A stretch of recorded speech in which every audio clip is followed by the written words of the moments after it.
اشاعت الاسلام Kairana YouTube channel میں آپ کا استقبال ہے۔ السلام علیکم۔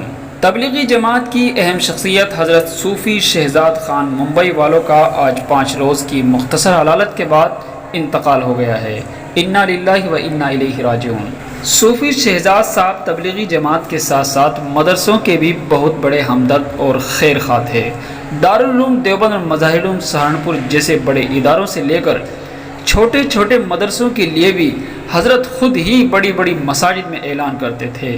صوفی شہزاد صاحب تقریباً 1 درجن سے زائد زبانیں بولنا جانتے تھے، جن میں اردو، عربی، فارسی، انگلش، ڈچ، بنگالی اور افغانی پشتو وغیرہ شامل ہیں۔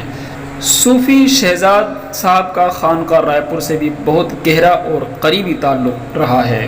صوفی صاحب کا اصل جائے پیدائش جلال آباد ہے، جہاں سے وہ ہجرت کر کے ممبئی شفٹ ہو گئے تھے۔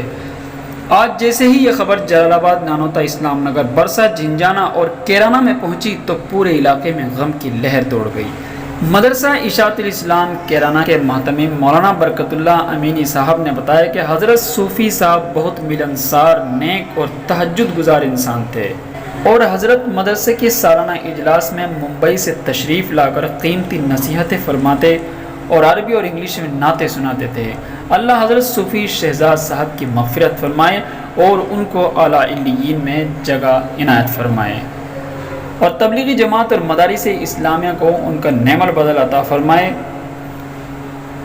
تعزیت پیش کرنے والوں میں مولانا محمد عاقل صاحب شیخ الحدیث اور محتمم بدرالعلوم گڑھی دولت، مولانا محمد ساجد صاحب جامعۃ العلماء شاملی، مولانا محمد ایوب مفتاحی صاحب ماسٹر سمیع اللہ خان، مولانا محمد فرقان قاسمی برسا نانوتا، ڈاکٹر عظمت اللہ اور حضرت کے داماد مولانا محمد عطا رشیدی صاحب اسلام نگر۔ سبسکرائب اشاعت الاسلام کیرانہ یوٹیوب چینل۔